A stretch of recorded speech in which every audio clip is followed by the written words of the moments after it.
दुआए खस्तम बदरगाही इलाही हयाते दौलते इल्मी दरजी। ভাইয়ের আমার, যুবক ডাক দিয়া কয় মুরব্বী ও উমর, আমার ভিতরে দুইটা আশা, আমি তো মরে যাব এটা সত্য কথা, আমারে আগামী দিন কতল করা হবে। যুবক রে, আগামী দিন কতল করা হবে, তোমার দিলটার ভিতরে কেমন লাগার কথা? হতে পারে যুবক আগামী দিন তুমি কবরে থাকবা, আগামী দিন আমি মোল্লায় কবরে থাকবো, হতে পারে স্টেজের একজন কবরের ভিতরে শুয়ে যাইব। মুসলমান দুনিয়ার সব পরে থাকবে, কেউ থাকবে না। একটু আখিরাতের কথা চিন্তা করো, মালিকরে একটু ভয় করার চেষ্টা করো। যুবকের ভিতরে কেমন ভয়, যুবক চোখের পানি ছেড়ে কান্না করে আর বলে ওমর গো, আমার দুইটা আশা পূরণ করার জন্য সুযোগ করে দাও। ওমর ডাক দেয়া কয় কেমনে? তুমি তো কথা না বলি বসো বসো বসো বসো, বিরিয়ানি আসেনি না থাকলে তারা দিয়ে দিতেন জাগি তো। হ্যাঁ, তুই বড় হোংটাতে নমুনাটা করতে আসে, তুই বড় হইলে তুমি কি তৈব আল্লাহ জানে। দোয়া করে আল্লাহ তারে বড় হইলে ভালো একটা আলেম বানাক, আমিন কর। ফোংটা সাংটাটি বেশি আলেম হয় কিন্তু এটা জানেন না, যদি ফোংট বেশি থাকে এটি আলেম হয়।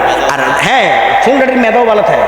আর মাদ্রাসায় ভর্তি করে কারো জানেন না হুজুর, যেটা একটা মেধা নাই, স্কুল কিচ্ছু পারে না, তো লাস্টে একটা কাজ করে এটা তো পারে না কিচ্ছু, এটা মাদ্রাসায় ভর্তি করে। আর না মিয়া, মাদ্রাসায় ভর্তি করবেন যেটার জ্ঞান ভালো, কোরআন মুখস্থ করা, এলেম শিক্ষা করা এত সহজ বিষয় না। আমার এক উস্তাদ বলতেন, তুমি সারা বছর কষ্ট করবা, অনেক 3-4 বছর 5 বছর কষ্ট করার পরে আল্লাহ তোমার মাত্র এদ্দুর এলেম দিবে, এদ্দুর বেশি দিত না। এইটার নিয়ে মাদ্রাসায় ভর্তি করবেন। আর যেটা পারে না গজবঙ্গ, এটা নিয়ে মাদ্রাসায় ভর্তি করে। হ্যাঁ, এটাও একটা কারণ আছে হুজুর, মাদ্রাসার সোয়া ফাইল এটি খারাপটা ভালো হয়ে যাবে। কথা মানে ঠিক কি না? খারাপটা ভালো হয়েছে, ঠিক কি না? খারাপটা ভালো হয়েছে। আল্লাহ সব ভাইকে কবুল করুন, সকলে বলি আমিন। যুবক ডাক দিয়া কুমার, আমার মাত্র দুইটা আশা পূরণের জন্য একটু সময় করে দাও, এই আশাটা পূরণ করবো। ওমর ডাক দিয়া কয় না না, তুমি তো ফাঁসির আসামি, তোমার কেমনে পাঠানো হয় এটাও সম্ভব, তুমি গেলে তো আর আসবা না, তোমার পাঠানো সম্ভব নয়। তবে হ্যাঁ, একটা শর্ত আছে, তুমি যাইতে পারো, একটা শর্ত আছে। ও যুবক শোনো, এদিকে তাকাও। ওলামাই কেরামের চেহারার দিকে তাকাইলে মোবাইল তো চলবে, এটা একটা খাইচ্ছ হয়ে গেছে। মোবাইল চলবে, এটা খাইচ্ছ। ওয়াজের হ্যান্ডেলও চলে, কবরস্থানও চলে, জানাজাত গেলেও চলে, মাটি দিয়ে হাতে মোবাইল চালা আছে না নাই? এটা চলবে। তবে হ্যাঁ শোনো, রাসূল বলেছেন উলামায়ে কেরামের চেহারার দিকে তাকাইবা, মনে রাখবা আমি নবীর চেহারার দিকে তাকাইছো। ওমর ডাক দিয়া কয় যুবক, এক শর্তে তোমারে বিদায় দেওয়া যাবে। কি শর্ত? শর্ত হলো তোমার জিম্মাদার যদি কেউ হয়, তুমি না আসলে তাকে ফাঁসি কাস্টে ঝুলানো হবে, তুমি না আসলে তারে জবাই করা হবে। যদি কেউ তোমার পক্ষে জিম্মাদারিত্ব নেয় তাহলে তোমারে আমি ছাড়তে পারি। যুবকের চোখ দিয়া ঘর ঘর করে পানি পড়ে। যুবক ওমরে ডাক দিয়া কুমার, এই মদিনায় আমার কেউ নাই রে, মদিনায় আমার কেউ নাই। আল্লাহু আকবার, এই মদিনায় আমার কেউ নাই। রাত্রে আশা করছি উমরের চেহারা দেখবো, মদিনায় আমি কারোর আনি নাই, শুধু সাথে একটা উট ছিল, উটটাও মেরে ফেলছে। উমর রে, এই মদিনায় আমার কেউ নাই, যাও তুমি আমারে ফাঁসি কাস্টে ঝুলাইয়া দাও, আমারে কতলের ব্যবস্থা করে দাও। উমর ডাক দেয়া তো কিছুই করার নাই। মুসলমান, হঠাৎ করে একজন সাহাবি, মুরব্বী সাহাবি, যেই সাহাবিটা মুরব্বী ছিলেন, ওই সাহাবিটারে আমার নবী দরবেশ বলে ডাকতেন। সাহাবিরে আমার নবী দরবেশ বলতেন। দরবেশ কেমন মায়া করতেন। যে সাহাবির নাম আবু যর গেফারি। আল্লাহু আকবার, জোরে বলেন আবু যর গেফারি, আবু যর গেফারি। আরেকটা হাদিস মনে হয়েছে বলমুনি, আবু যর গেফারি কত বড় দামি। এই শুনেন, আমলের কথা শুনেন, আবু যর গেফারি কত বড় দামি সাহাবী। একদিন নবীজি মসজিদে নববীর ভিতরে বসা সাহাবায়ে কেরামদেরকে নিয়ে রাসূল বয়ান করে। হঠাৎ করে জিবরাইল আমিনের আগমন। জিবরাইল জিব্রাইল আসলেন, কই ইয়া রাসূলুল্লাহ একটা কথা শোনেন। কো কি? ওই দেখেন একটা সাহাবী যায়। কোন সাহাবী? সাহাবীটা ঠিক এইভাবে চাদরটা ডাকনা দিয়া সুপে সুপে সুপে সুপে চলে যায়। আর জিব্রাইল আমিন ডাক দেখো, ইয়া রাসূলুল্লাহ বলেন তো কে? এটা আবু যর। সুবহানাল্লাহ, সুবহানাল্লাহ। এটা জিব্রাইল ফেরেশতা। এটা কে? এটা আবু যর। তুমি কেমনে চিনলা? আল্লাহু আকবার, জোরে বলেন না। তুমি কেমনে চিনলা বলো? তুমি তো জিব্রাইল ফেরেশতা, তুমি আমরা আবু যররে কেমনে চিনো? জিব্রাইল আমিন বলেন, ইয়া রাসূলুল্লাহ আবু যররে শুধু আমি চিনি না, আল্লাহর 7 আসমানের ফেরেশতারা চিনি। মায়ার নবী রাহমাতুল লিল আলামিন বলেন, হে জিব্রাইল আমার আবু যর বুঝি এত দামি? কেন? ও জিজ্ঞেস করেন। নবী ডাক দেখ, আবু যর কই ইন্নালিল্লাহ, সাতুর ডাকটা দিয়ে দেয়, ও দেখতে দিছে কেমনি চিনল রে? এদিকে আসো, তাল ইজলিস বসো। আবু যর আসলেন, কয় ইজলিস বসো। আবু যর যখন বসলেন, কো হুজুর কেমনে চিনলেন? কো আমি না। ওকে, কো জিব্রাইল। আর আস্তে কন্যা সুবহানাল্লাহ। কোন মুমিনের জবান দিয়া যদি একবার সুবহানাল্লাহর উচ্চারণ হয়, আল্লাহ পাক রব্বুল আলামিন তার জন্য একটা গোলাম আজাদের সওয়াব দান করে। কোন মুমিনের জবান দিয়া যদি একবার সুবহানাল্লাহর আওয়াজ উচ্চারণ হয়, আল্লাহ পাক রব্বুল আলামিন আসমান থেকে জমিন, জমিন থেকে আসমান পর্যন্ত যতটুকু জায়গা ফাঁকা আছে আল্লাহ নেক দিয়ে ভরপুর করে। কোন মুমিনের জবান দিয়া যদি একবার সুবহানাল্লাহর আওয়াজ উচ্চারণ হয়, আল্লাহ পাক জান্নাতুল আদনের ভিতরে একটা ফল গাছ তার জন্য সৃষ্টি করে। চিৎকার দিয়া বলেন না সুবহানাল্লাহ, আরো জোরে বলেন না আল্লাহু আকবার। ওরে মুসলমান নবীর উম্মত একটু শুনিয়া লাও। মুসলমান নবীজি কয় জিব্রাইল রে তুমি আবু যর রে কেমনে চিনলা? আপনি জিজ্ঞাসা করেন আবু যর কি আমল? দেখো আবু যর রে একটু বলো না তুমি কি আমল করো? এই মুরব্বী বাবারা সহজ একটা আমল বলিয়া যায়। জীবনে তো বহুত বয়ান শুনলেন, কিন্তু বয়ান শুনে কিছুই করতে পারলেন না। আজকে আমি একটা আমলের কথা বইলা যাব, দেখবেন আল্লাহ পাক আপনার দামি বানায়া দিব।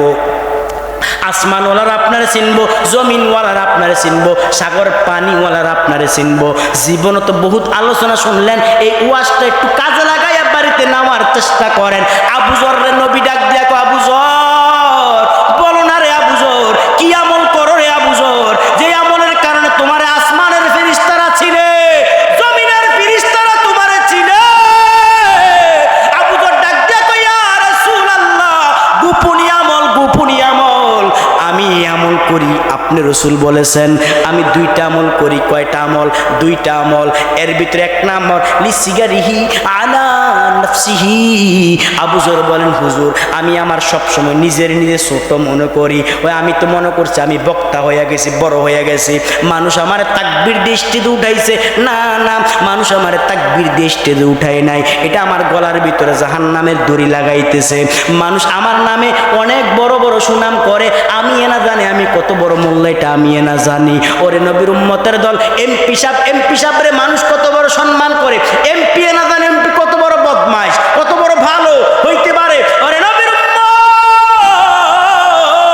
ও আলীর টেক মুসলমান, আলী টেক এলাকার মুসলমান বন্ধুরা, আমি বড় হয়ে গেছি। না না না, নিজের নিজের ছোট মনে করো। নবীজি বলেন, আল্লাহুম্মা জাআলনি ফি আইনি সাগীরা ওয়া ফি আ'য়ুনিন নাসি কাবীরা। আল্লাহ আপনি আমার কাছে আমারে ছোট বানায়া দেন, আর মানুষের কাছে আমারে বড় বানায়া দেন। আবু যর রে কি আমল করো বলো? আবু যর কো, হুজুর সব সময় আমি আমার নিজের ছোট মনে করি। ঠিক আছে, এই জন্য তোমার দাম এত, তোমার নাম মানুষ বলে। ও মুসলমান, আসমানের ফেরেশতারা তোমার নাম বলবেন, জমিনের ফেরেশতারা তোমার নামে আলোচনা করবেন। এই লোকটা এমন, অমুকের পুত্র অমুক, এই মুরব্বিটা অমুক, ভালো ভালো সুনাম বলবে। আবু যর ডাক দেখো, আবু যর 2 নাম্বার আমলটা বলো। আবু যর ডাক দেখো, ইয়া রাসূলুল্লাহ লিকাসরাতি তিলাওয়াতি সূরাতুল ইখলাস। আল্লাহু আকবার, লিকাসরাতি তিলাওয়াতি সূরাতুল ইখলাস।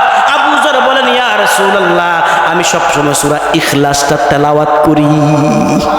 বলেন একটু পড়েন না, কুল হুয়াল্লাহু আহাদ আল্লাহুস সামাদ লাম ইয়ালিদ ওয়া লাম ইউলাদ ওয়া লাম ইয়াকুল লাহু কুফুয়ান আহাদ লাম ইয়ালিদ লাম ইউলাদ ওয়া লা ওয়ালাদ মাউলাদা বু খালকা। এই যে মুহূর্তে আপনি কুল হুয়াল্লাহু সূরা একবার পড়ছেন, ঠিক এই মুহূর্তে আপনার আমল নামায় 10 পারা কোরআন তেলাওয়াতের সওয়াব আল্লাহ দান করছে। আর বাকি আছে কয় পারা? কোরআন কয় পারা জানেন? ঠিক আছেন তো? সাইয়েন 30 পারা নি কোরআন কি তো 32 না কথা কয় না। এই কোরআন কয় পারা? 32 পারার পক্ষে কে কে হাত তুলেন? আমি যে বলছি দেখছেন কেনটা? হ্যাঁ ঠিক আছে, 32 পারা মানি কথা কয় না। এখন তার 32 পারার সুযোগ নেই। এই কোরআন কয় পারা? কারা কারা 30 পারার পক্ষে দুটা হাত তুলে আল্লাহকে দেখাইয়া দাও। নারায়ে তাকবীর।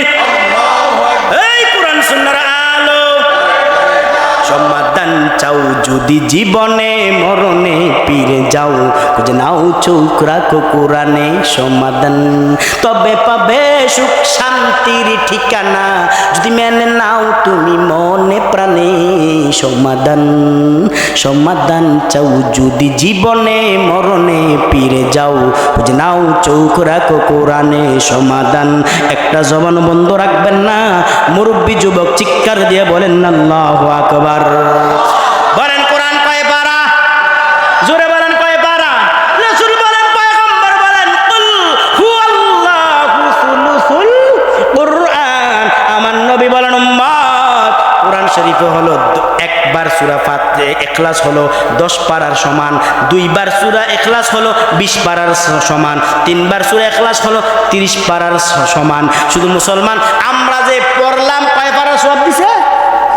কথা বলে কয় পারার সওয়াব? 10 পারার সওয়াব। আর বাকি আছে কয় পারা?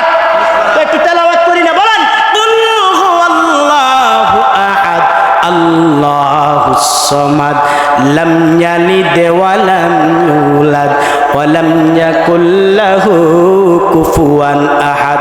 জোরে বলেন কয় পারা হইছে? আর জোরে। রাসূল বলেন উম্মত কেউ কি আছো সাহাবীরা রাত্রে ঘুমানোর আগে কোরআনটার খতম করে ঘুমাইবা? বিশ্বাস করেন আমার আলোচনাটা কিন্তু ছিল না, আমলটা আইসা গেছে। আপনাদের উপকারে আমি মনে করছি বলে ফেললাম। এটা একটা আমলের কথা না হুজুর? কথা দরকার না আমল করা?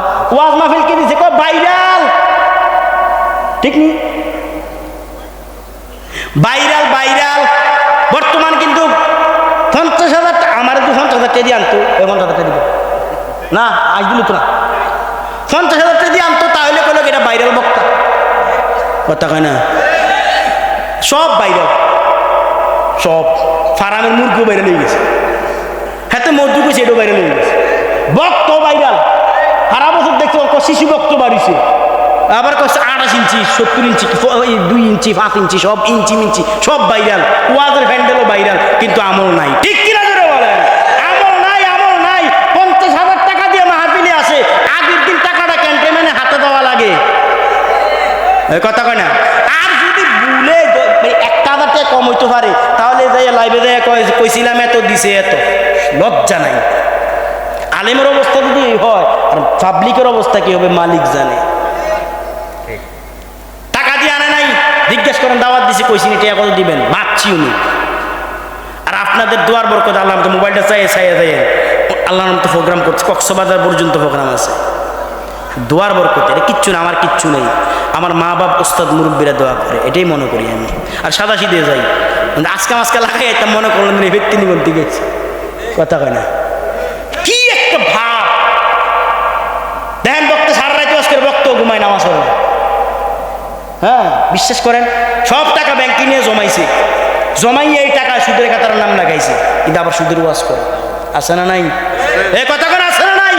পয়গম্বর বলেন খায়রুল খিয়ারু খিয়ারুল উলামা ওয়া শাররু শিরারু শিরারুল উলামা। দুনিয়ার ভিতরে ভালো থাকলে আছে আলেম, খারাপ থাকলেও আছে আলেম। মুসলমান নবীর উম্মত, রাসূল বলেন বাল্লিগু আন্নি ওয়ালাউ আয়া, আমার পক্ষ থেকে যা জান সেটা তুমি জানাইয়া দাও। আর বর্তমান মুসলমান বক্তাও ভাইরাল, শ্রোতাও ভাইরাল, ভাইরাল বক্তা ছাড়া শ্রোতা হয় না। ও মুসলমান, ভাইরাল বক্তা ছাড়া শ্রোতাও আসে না। 50,000 টাকা দিয়া বাজেট কইরা মাহফিলের ভিতরে আসাম। একটা লোক সারাদিন ময়দানে কাজ করার পরে 1,000 টাকা বেতন পায়, খুব কষ্ট করে মুসলমান। এই কষ্টের টাকা থেকে 200 টাকা মাহফিলের ভিতরে দেয়। মানুষ কত সুন্দর করে আয়োজন করে, কত কষ্ট, কসম করে বলি কত কষ্ট। আমার খুব কষ্ট লাগে। এটা আবার টিয়ানা দিয়ে ভাড়া দিয়ে চাই, নিতে করেন না। আমার খুব কষ্ট লাগে। কেন? মানুষ কত কষ্ট করে টাকা কামাই করে, এই টাকা দিয়ে একটা মাহফিল করে বক্তারে যদি 30,000 50,000 টাকা দেওয়া লাগে, বলেন তো এই বক্তা আমরা চাই না? বাংলাদেশে বক্তার দরকার নাই, ঠিক কিনা? জোরে বলো, জোরে বলো, ঠিক কিনা? বাজেটওয়ালার বক্তার বিপক্ষে কারা কারা দিলে হাত তুলে আল্লাহকে দেখায় দাও। নারায়ে তাকবীর। আল্লাহ সব ভাইকে কবুল করুন, সকলে বলি আমিন। তিতা লাগে, কথাটি তিতা লাগে, এটা বাস্তবতা। মসজিদের ইমাম সাহেব রে বেতন দেয় কত? 10,000। আর একটা বক্তারা দেয় ভাই 30,000, আর 2,000 টাকা বাড়াই দিবেন। কথা কেনা আপনি গীতার মসজিদে গীতা আর 2,000 টাকা বাড়াই দেবেন, চেষ্টা করবেন। এই যে একজন বক্তারা দিবেন ভাই 30,000, 1 ঘন্টা বয়ান করার, ইমাম সাহেব প্রতি সপ্তাহ বয়ান করে। কথা কেনা প্রতি সপ্তাহ বয়ান করে। বিশ্বাস করেন ইমাম সাহেব কিন্তু আমারে বলেন, আমার কত হয় না, ঠিক মতো কতই চিনি কথা হয়নি। ইমামরা মাত্র 10,000, মাহফিলের দিন 1,000 টাকা ধরাই দিয়েছে, বক্তা নিয়ে গেছে 20,000 40,000। আচ্ছা বলেন তো আমাদের ইনসাফটা কেমন? কথা কয় না, ইনসাফটা কেমন? ইনসাফ আছে বাংলাদেশও? তেল ওনার মাথার কেবল তেল মারে, ঠিক কিনা? আর যার মাথার তেল নাই তারে তেল দেয় না। তুই তোর ইমাম দাঁড় করাই তুই বেশি করতে। আল্লাহ কবুল করুন। সময় কম, আর অল্প সময় ইনশাআল্লাহ। আবু যর গফারি রাদিয়াল্লাহু তাআলা আনহু ডাক দিয়ে কয়, ইয়া রাসূলুল্লাহ, আমারে 2 নাম্বার আমার আমল লিকাসরাতি তিলাওয়াতি সূরাতুল ইখলাস। কয় ফারানা হইছিল? আর কয় ফারা বাকি আছে? একটা খতম দিতে চাই ইনশাআল্লাহ। পড়েন তো উচ্চ আওয়াজে, চিৎকার দিয়ে পড়েন, কুল হুয়াল্লাহু আহাদ আল্লাহুস সামাদ লাম ইয়ালিদ ওয়া লাম ইউলাদ ওয়া লাম ইয়াকুল লাহু কুফুয়ান আহাদ। আল্লাহ হাবিব বলেন, উম্মত চুনিয়া লও, এই মুহূর্তে আপনার আমল নামায় 1 খতম কোরআন শরীফের সওয়াব আল্লাহ দান করছে। বাড়িতে কি নিয়ে যাবেন? বুড়িজন জিজ্ঞাইব কি নিয়ে আইছেন? কবে খতম লই আইছি। বুড়ি কবে আরে বাবার জীবনে কোরআন জীবতে দেখলাম না, আমরা খতম লই আইছে। হ্যাঁ, মাইনুদ্দিন সালি সাহেব বয়ান করছে 3 বার কুল আল্লাহ পড়লে নাকি আল্লাহ 1 খতমের সওয়াব দেয়। আরেকটা হাদিস বইলা দিই মুসলমান, নবীজি বলেন, কেউ যদি 10 বার কুল আল্লাহ বলে জান্নাতে একটা বিল্ডিং হয়। আরো আস্তে কোন সুবহানাল্লাহ।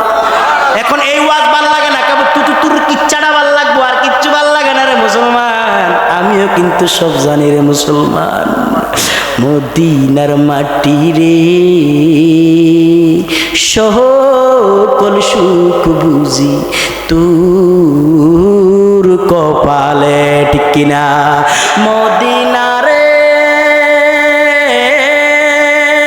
তোর বুকে আমার নবী, তোর বুকে গেলে আমি কত সুখী হতাম জানি, তোরে আমি বুঝাইব কেমনে। রোজা মুবারক যায় নবীজিকে সালাম দিয়ে, রোজা মুবারক যায় নবীজিকে সালাম দিয়ে, বলিতাম মনের বাসনা, মদিনার মাটি রে সকল সুখ বুঝি তোর কপালে। খারাপ লাগে নাকি? চিৎকার দিয়ে বলেন আল্লাহু আকবার, আরো জোরে বলেন আল্লাহু আকবার। ইমাম বুখারী ইসমাঈল ইবনে বুখারী রাহমাতুল্লাহি আলাইহি যখন দিলের ভিতরে কোনো আশা আকাঙ্ক্ষা জাগতেন, সোজা মদিনায় চলে যাইতেন। আল্লাহু আকবার বলেন। মদিনার রাসূলের রওজার পাশে বসতেন আর মুরাকাবা করতেন আমার নবীর সাথে কথা বলতেন, কোন সুবহানাল্লাহ। এই নবী মদিনায় শুয়ে আছে রে মুসলমান, ওই নবীর কেমনে কষ্ট দাও রে নবীর উম্মত, একটু ভালো করে শোনেন, ওইটা আমার কথা না। নবীজি বলেন উম্মত শুনিয়া লও, কেউ যদি 10 বার ও আম্মা জিরা গো, ও মা গো, এলাকার মা গো, মা জীবন কত বয়ান শুনছো গো মা, জীবন কত চোখের পানি সাহলাইছো গো মা, ওই আমলের ভিতরে নাই, আমলের ভিতরে নাই মা গো মা, আজকের ওয়াজটা লইয়া যাও, আগামী বছর পর্যন্ত আলোচনাটাই করবা, আলোচনাটার উপরে আমলে করবা। নবীজি বলেন 5 ওয়াক্ত নামাজের পর কেউ যদি 10 বার কুল হু আল্লাহ সূরাটা পড়ে, আমি মনে করি কুল হু আল্লাহ সূরাটা 10 বার পড়তে 2 থেকে 3 মিনিট সময় লাগবে। আর আমার নবী বলেন একবার 10 বার পড়লে আল্লাহ পাক জান্নাতের ভিতরে বিল্ডিং তৈরি করে। ঠিক বক্তব্যের ভিতরে ওমর ইবনুল খাত্তাব রাদিয়াল্লাহু তাআলা উপস্থিত ছিলেন। ওমর বলেন ইদারনা তাকতুনা কুজুরি ফিল জান্নাতি ইয়া রাসূলুল্লাহ, ও পয়গম্বর আমি এখান থেকে কুল হু আল্লাহ সূরা পড়তে থাকবো। নবীজি ডাক দিয়া ওমর তুমি মনে করো সব কুল হু আল্লাহ সূরা তুমি পড়তেই থাকবা, তোমার আল্লাহ জান্নাত কোন থেকে দিব? হ্যাঁ শুনো ওমর, কুল হু আল্লাহ সূরা পড়তে তুমি এক সময় দুর্বল হয়ে যাইবা, কিন্তু আল্লাহ তোমার জান্নাত দিতে দুর্বল হবেন না, কোন সুবহানাল্লাহ। আজ থেকে প্রতিদিন নামাজের পর 10 বার কুল হু আল্লাহ সূরা পড়বেন মুসলমান, প্রতিদিন যারা পারবে 200 বার কুল হু আল্লাহ সূরা পড়বেন। আবু যর গিফারি রাদিয়াল্লাহু তাআলা আনহু বলেন হুজুর আমার 2টা কারণে আসমানের ফেরেশতারা চিনে। 1 নাম্বার লিসিগারিহি আলা নাফসিহি, আমি আমার নিজের সবসময় ছোট মনে করি, আমি বড় না, কিন্তু আমার বড় বানাইবো কে? আরো জোরে এখন কে বানাইবো? আমি বড় না, ছোট মনে করেন, ছোট নিজের ছোট মনে করেন, ছোট আমি কিচ্ছু না। বর্তমান মানুষের টাকা হলে অতীত ভুলে গেছেন, বলে নবীর উম্মত আমি কিছুই না। বুঝো তো হুজুর লিসিগারিহি আলা নাফসিহি, আমি আমার নিজের সবসময় ছোট মনে করি। 2 নাম্বার লিকাসরাতি তিলাওয়াতি সূরাতুল ইখলাস, আমি সবসময় সূরা ইখলাসটা তেলাওয়াত করি। নবী ডাক দেখো আবু যর রে, আবু যর এই জন্য আল্লাহ পাক তোরে এত মাকাম দান করেছেন, আসমানের ফেরেশতারা তুমি আবু যর রে চিনে। চিৎকার দিয়া বলেন আল্লাহু আকবার। ওরে নবীর উম্মত যে কথাটা বলতেছিলাম, যুবক ডাক দিয়া কয় ওমর আমার একটু সময় দাও, আমি আমার 2টা আশা পূরণ করার জন্য যাব। ওমর রাদিয়াল্লাহু তাআলা আনহু বলেন না সময় দিতে পারি, একটা শর্ত আছে, তোমার যদি কেউ কতলের বদলে কতল জিম্মাদারিত্ব নেয় তাহলে তোমার সময় দেওয়া হবে। তুমি কেউ আছেনি? যুবক চোখের পানি ছেড়ে কান্দে আর কয় ওমর, হে ওমর মদিনাতে আমার কোনো আপন কেউ নাই, ওমর মদিনায় আমার কেউ নাই, কে আমার জিম্মাদারিত্ব নিব রে ওমর? আমার মা যদি থাকতো তাহলে আমার জিম্মাদারিত্ব নিত, আমার বাবা যদি থাকতো আমার জিম্মাদারিত্ব নিত, কিন্তু আমার তো কেউ নাই। ওমর ডাক দেখো তাহলে তোমার এই আগামী দিন পাঁচের কাস্তে জোরানো হবে, তোমার কতল করা হবে। হঠাৎ করে সাহাবী আবু যর ডাক দেখো ওমর দাঁড়াও, আমি তার জিম্মাদারিত্ব নিলাম। চিৎকার দিয়া বলেন আল্লাহু আকবার। আমি তার জিম্মাদারিত্ব নিলাম। ওমর ডাক দেখো আবু যর বুঝা লও, না আসলে কিন্তু কতল করা হবে তোমারে, কোনো অসুবিধা নাই। আমি জানি, কারণ আমি আবু যর জানি যেই যুবকের ভিতরে রবের ভয়, আল্লাহু আকবার, যেই যুবকের ভিতরে রবের ভয়, যেই যুবক বাগে নাই ওই যুবক এখনো বাগবে না। আমি তার জিম্মাদারিত্ব নিলাম। যুবক যা যা যা যা আবু যর জিম্মাদারিত্ব নিছে। যুবক দৌড়ায়, আগে আসছে উঠবে, এখন দৌড়াইতেছে সোজা তার 3 থেকে 3.5 মাইল দৌড়াইতেছে, বাড়ির দিকে রওনা হয়। যাই আগে কিছু মুদ্রা নিয়ে তার দেনাটা পরিশোধ করলেন। যার কাছে কেউ যদি তার কাছে কিছু পাওনা থাকে এটা পরিশোধ করলেন। করার পরে সোজা ঘরের ভিতরে ঢুকার পরে মা ডাক দিয়া কোচ বাবা রে এত অস্থিরতা কেন? যুবক ডাক দিয়া কো মা গো মা, অস্থিরতা মা আমার তো তুমি জানো না গো মা, তোমার থেকে বিদায় নিতে আসছি, তুমি আমার চিরতরে বিদায় দাও। মা একটা চিৎকার দিয়া কয় বাবা কি হয়েছে বল। কেন রে বাবা কি হয়েছে? মদিনায় গিয়েছিলাম, আমি একটা লোকরে অনিচ্ছাকৃত ভাবে হত্যা করলাম গো মা, এখন তো আমার কতলের বদলে কতর রায় হয়ে গেছে। কে দিছে? উমর দিছে। মা ডাক দেখো, বাবার যাইস না, দরকার নেই যাওয়ার। এমন সময় যুবকটা একটা চিৎকার দিয়া বুকে একটা থাপ্পড় দিয়া কয়, মা গো, এটা কেমন ধরনের কথা তুমি বললা গো মা? আমি তো একজন জিম্মাদারিত্ব দিয়ে আসছি। কে সে জানুনি? সে মদিনার ভিতরে শ্রেষ্ঠ একজন সাহাবী, যার নাম আবু যর গেফারি। যে সাহাবীটা রসুল তার দরবেশ বলে ডাকতেন, রসুল বড় মায়া করতেন। এই সাহাবীটার জিম্মাদারিত্ব দিয়ে আইছি। মা গো মা, আমি যদি এখন না যাই তাহলে ওই সাহাবীর গর্দানটা কাইটা ফেলবো। তুমি এখন কি বলো? মা কয়, যা যা যা বাবা, যা যা, দেখা হবে হাসরের ময়দানে, দেখা হবে হাসরের ময়দানে। যুবক দৌড়াইতে শুরু করলেন। ওই দিক দিয়ে মসজিদের ভিতরে আজান, মসজিদে নববীর ভিতরে আজান হয়ে গেছে, জুমার আজান। সকল সাহাবায়ে কেরাম অস্থির হয়ে গেলেন। আবু যরের ডাক দেখ, আবু যরের গর্দানটা তো ফালাইয়া দিব। মনে হয় যুবক তো আর আসবে না, যুবক তো আর আসবে না। মুসলমান ওই দিক দিয়া ওমর রাদিয়াল্লাহু তাআলা খুতবা দেওয়ার জন্য মসজিদে উপস্থিত হয়ে গেলেন। ওমর যখন খুতবা দেয়, খুতবা শেষ, ওমর ডাক দিয়া কয়, আবু যর তুমি প্রস্তুত? আমি প্রস্তুত। আল্লাহু আকবার বলেন।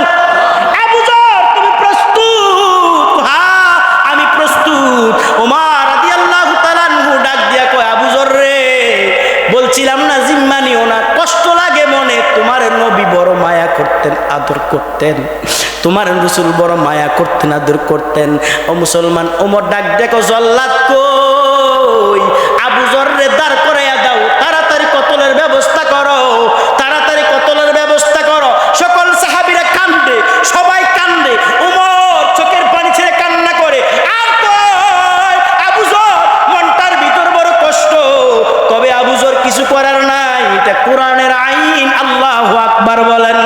এটা কোরআনের আইন, এটা কোরআনের আইন, কিছুই করার নাই। উমরও কান্দে, সকল সাহাবীরা কান্দে। কিতাবে বর্ণনা আছে, ছোট্ট ছোট্ট বাচ্চারা পর্যন্ত আবু যরের জন্য কান্দে। ছোট ছোট বাচ্চারা পর্যন্ত আবু যরের জন্য কান্দে। হায়রে, যার কোনো দোষ নাই, অপরাধ নাই। আবু যররে আমরা দেখতাম সব সময় রবের জিকির করতো, দুরূদ পড়তো। এই সাহাবীটারে বুঝে আজকে কতল করা হবে। সবাই কান্দে, সবাই কান্দে, সবাই অনবরত কান্দে। আর উমর ডাক দেখো, জল্লাদ কই? হে জল্লাদ কই? আবু যর রে গর্দানটা ফালাইয়া দাও। একটা জবান বন্ধ রাখবে না, চিৎকার দিয়া বলেন আল্লাহু আকবার। আরো জোরে বলেন আল্লাহু আকবার। জল্লাদ কইরি, আবু যরের গর্দানটা ফালাইয়া দাও। এমন একটা সাহাবীর গর্দান আজকে পড়বে যেই সাহাবীটার রাসূল দরবেশ বলতেন, দরবেশ। জল্লাদ তরবারি নিয়ে যায়, আবু যর দাঁড়ায় আছে। আবু যররে জিজ্ঞাসা করে একটা সাহাবী, আবু যর রে, তোর কি ভয় লাগে না? আবু যর কয়, না না, মনে হয় শহীদদের কাতারে আল্লাহ নাম উঠাইয়া ফেলাইছে। ওগো নবীর উম্মতেরা, হয় আজ দিশাহারা। কোরআন হাদিস ছেড়ে চলো যখন যাহা চাই মনে, নবী বিনে কে তোরাবে ফুলসিরাত মিজানে। একটা জমান বন্ধ রাখবেন না। যুবক মুরব্বী চিৎকার দিয়া বলেন আল্লাহু আকবার।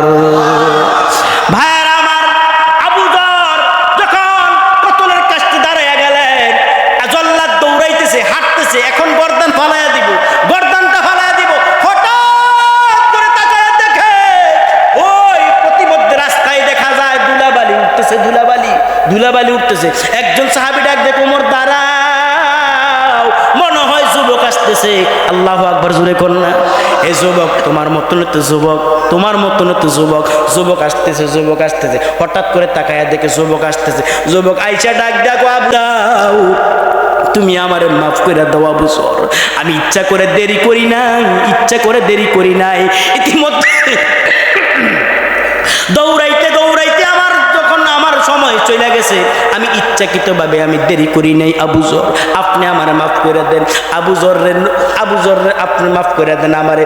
আবু যর চোখের পানি ছেড়ে কান্দে আর কয়, যুবক রে, তোর মতন যুবকের জীবন দিলেও লাভ কোন। সুবহানাল্লাহ। ডাক দেখো আবু যর, আয়। আবু যর ডাক দেখো, যুবক আয়, আয় আয়, আমার বুকে আয়, আমার বুকে আয়। যুবক রে, তুই আমার বুকে আয়। আবু যর যুবকটারে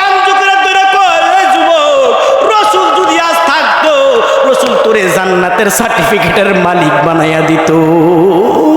এমন সময় ডাক দেয়া কো আবু যর, আপনারে কষ্ট দিয়েছি আবু যর, আমি সব কিছু পালন করতে পেরেছি। জল্লাদ কই, যুবকের গর্দানটা ফেলাইয়া দাও। জল্লাদ কি করলেন? প্রস্তুত গ্রহণ করে যুবক হাসি মুখে দাঁড়ায়া গেলেন। হাসি মুখে দাঁড়ায়া গেলেন। কোন বর্ণনাকারী বর্ণনা করেন, যুবকরে হাসুস কেরে কো, আমি জান্নাতের গন্ধ পাই। আল্লাহু আকবার কোন। আমি জান্নাতের গ্যারান পাওয়া যায়, জান্নাতের গ্যারান আমার নাকের ভিতরে পাওয়া যায়। ঠিক এমন সময় ওই মুরব্বী, যেই মুরব্বীকে মারলেন, মুরব্বীর দুই সন্তান উমরে ডাক দেখো, উমর সাবধান, দাঁড়াও, আজ সাক্ষী থাকো গোটা এই মজলিসের ভিতরে আমরা দুই ভাইয়ে বাবার হত্যাকারীকে মাফ করে দিলাম। চিৎকার দিয়া বলেন আল্লাহু আকবার, আরো জোরে বলেন আল্লাহু আকবার। মাফ করে দিলাম, মাফ করে দিলাম। যেই যুবকের যে চেতনা দেখলাম মাফ করে দিলাম, ওমর ডাক দিয়া কয়, চাইছিলাম এটা কিন্তু বলতে তো পারি না, কারণ কোরআনের আইন, এটা কোরআনের আইন, কিছু বলতে পারি না, আমি কোরআনের আইনকে বাস্তবায়ন করতে হবে। হে বন্ধুরা, তোমরা তারে মাফ করছো, এটা চাইছি। এমন সময় যুবক কান্দে, উমর রে কই, উমর রো, ভাবছিলাম জান্নাতে যাব, আজকে তোমরা আমার ঠেকাইয়া দিলা। উমর ডাক দেখো, চিন্তা করিস না, আল্লাহ কিয়ামতের ময়দানে তোর শহীদদের কাতারে তোর নাম উঠাইয়া দিব। চিৎকার দিয়া বলেন আল্লাহু আকবার। ইন্নামাল মুমিনুনাল্লাযীনা ইযা যুকিরাল্লাহু ওয়াজিলাত কুলুবুহুম ওয়া ইযা তুলিয়াত আলাইহিম আয়াতুহু যাদাতুহুম ঈমানাও ওয়া আলা রাব্বিহিম ইয়াতাওয়াক্কালুন